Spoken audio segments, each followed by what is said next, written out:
Metabolism में आपका स्वागत है, आपकी मेटाबॉलिज्म और स्वास्थ्य के बारे में सही जानकारी का स्रोत। हाइपोथायराइडिज्म क्यों होता है?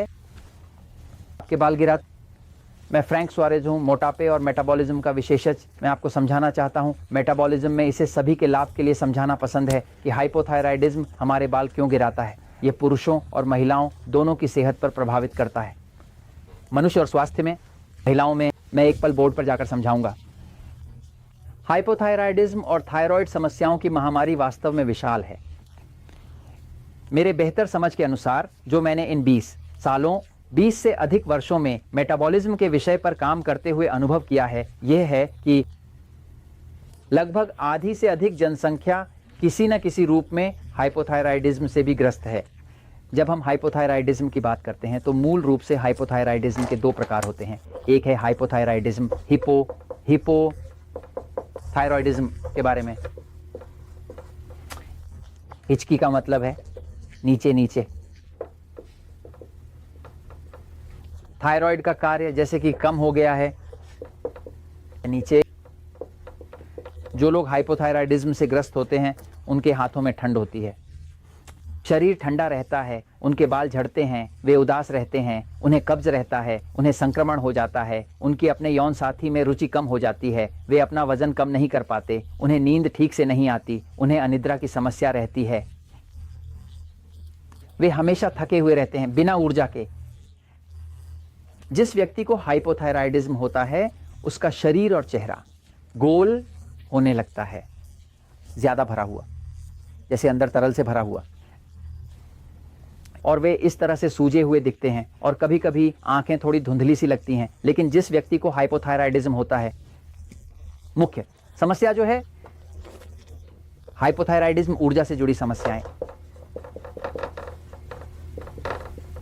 मेटाबॉलिज्म टीवी पर हम हमेशा मेटाबॉलिज्म के बारे में बात करते हैं और मेटाबॉलिज्म ही ऊर्जा का उत्पादन करता है। हो रहा है जो लोग हाइपोथायराइडिज्म से ग्रस्त होते हैं, और मैं कहता हूं कि हाइपोथायराइडिज्म की दो श्रेणियां हैं। एक हाइपोथायराइडिज्म वह है जो प्रयोगशाला की परीक्षणों में दिखाई देता है, जहां डॉक्टर कहता है कि उसकी T4, T3 हार्मोन की स्थिति है और कहता है तुम्हें हाइपोथायराइडिज्म है और उसे दवा देता है। अधिकांश लोगों में वह होता है जिसे हम उपक्लिनिकल हाइपोथायराइडिज्म कहते हैं। मेरी किताब मेटाबॉलिज्म की शक्ति में मैं ये समझा रहा हूं कि जो हाइपोथायराइडिज्म है वह ज्यादातर उपक्लिनिकल हाइपोथायराइडिज्म है। उपक्लिनिकल का मतलब है कि मेटाबॉलिज्म के परीक्षणों में इसे नहीं पाया जाता, यानी प्रयोगशाला के परीक्षण इसे नहीं पहचानते। इस किताब में आप जान सकते हैं कि क्या आपको थायराइड की समस्या है, और यह एक थर्मामीटर का उपयोग करने से संबंधित है, और अपने शरीर का तापमान मापें। शरीर का तापमान देखने पर अगर यह सामान्य से ज्यादा ठंडा है तो आप जानते हैं कि आपको थायराइड की समस्या है, चाहे डॉक्टर कहे। परीक्षा कह सकती है कि आप बहुत अच्छे हैं, लेकिन अगर आप थके हुए, ऊर्जा की कमी महसूस कर रहे हैं, मोटापे से ग्रस्त हैं, इसे मात नहीं दे पा रहे हैं, आपका शरीर ठंडा है, तो निश्चित रूप से आपको हाइपोथायराइडिज्म है। आपको उपक्लिनिकल हाइपोथायराइडिज्म हो सकता है, प्रयोगशाला परीक्षणों में नहीं आता, अधिकांश लोगों के पास होता है।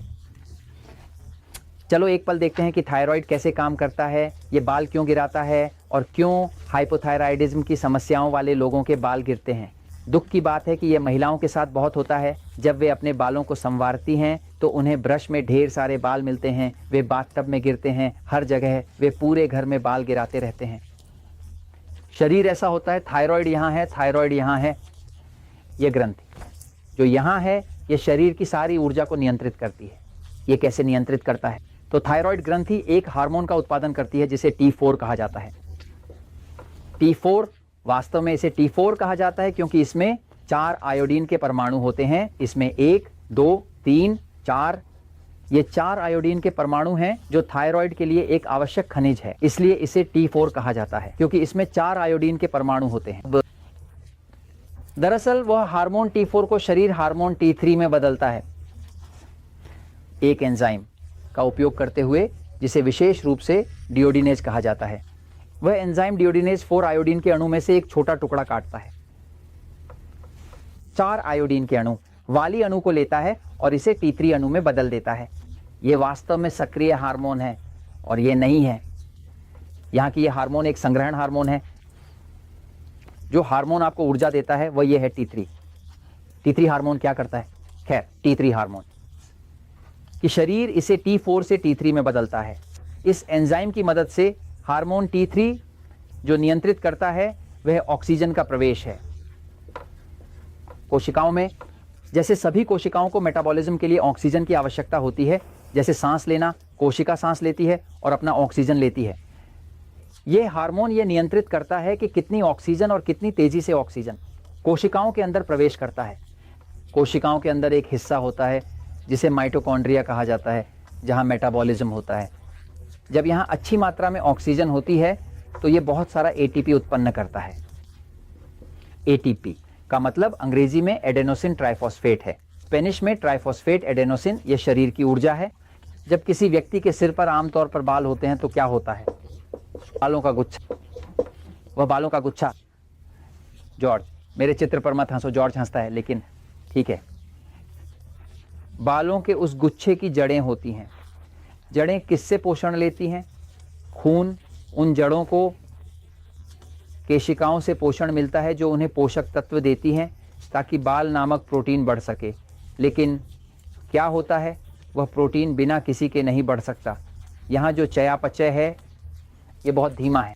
जब बालों के आधार पर बालों की जड़ में चयापचय धीमा होता है क्योंकि वहाँ कम ऑक्सीजन होती है, क्योंकि कम T3 होता है जो हाइपोथायराइडिज्म का कारण बनता है, क्योंकि कम ऑक्सीजन है, कम है एटीपी। कम एटीपी का मतलब है कम वृद्धि। जब वृद्धि कम होती है तो जड़ कमज़ोर हो जाती है और ये एक कमज़ोर पौधे की तरह होती है जो थोड़ी सी हवा में उड़ जाती है ना। तो मूल रूप से जब किसी व्यक्ति के बाल गिरने लगते हैं, जब वह अपने ब्रश में बहुत सारे बाल देखना शुरू करता है, तो असल में जो हो रहा है वह ये है कि उसे हाइपोथायराइडिज्म है। किताब मेटाबॉलिज्म की शक्ति में आप देखेंगे और मेटाबॉलिज्म टीवी के कई एपिसोड में आप उन तकनीकों को देखेंगे जो थायराइड को सुधारने के लिए उपयोग की जाती हैं। ये जानना जरूरी है कि कुछ खाद्य पदार्थ जैसे सोया और कुछ अन्य जो थायराइड के साथ हस्तक्षेप करते हैं, वे खाद्य पदार्थ जो थायराइड के साथ हस्तक्षेप करते हैं और भी अधिक कमी करते हैं। इसलिए हार्मोन T3 ऑक्सीजन को कम करता है और ये बालों को अधिक गिराता है। तो अगर आपके बाल गिर रहे हैं, खासकर अगर आप महिला हैं, तो यह सबसे कठिन होता है क्योंकि यह महिला के लिए भावनात्मक रूप से बहुत मुश्किल है जब वह अपनी सुंदर बालों की लहर नहीं रख पाती और उसके बाल गिर रहे हैं। लेकिन यह हम पुरुषों के साथ भी होता है, इसलिए तापमान मापने पर विचार करें। अगर आपने किताब नहीं पढ़ी है तो इसे पढ़ें, अपनी तापमान मापना शुरू करें। यहाँ तक कि किताब में सिफारिश की गई है कि अगर आपकी तापमान बहुत कम है तो आपको मदद खोजनी चाहिए, जो यह दर्शाता है। अगर आपको हाइपोथायराइडिज्म का उपनैदानिक समस्या है तो आप एक डॉक्टर की तलाश कर सकते हैं जो आपको प्राकृतिक हार्मोन के साथ मदद कर सके। थायराइड के लिए प्राकृतिक हार्मोन मिलते हैं और इससे आपके बाल गिरना बंद हो जाएंगे। तो आपको गंजा नहीं होना चाहिए, आपको अपने बाल गिरने नहीं देने चाहिए। खाना सीखें। अगर आप वजन कम करना शुरू करते हैं, अगर आप पानी पीना शुरू करते हैं, तो ये सब मेटाबॉलिज्म को सुधारते हैं। जब मेटाबॉलिज्म सुधरता है तो T3 का कार्य भी सुधरता है और आपके बाल गिरना बंद हो जाते हैं। और मैं ये आपको बताता हूँ क्योंकि सच हमेशा ही जीतता है।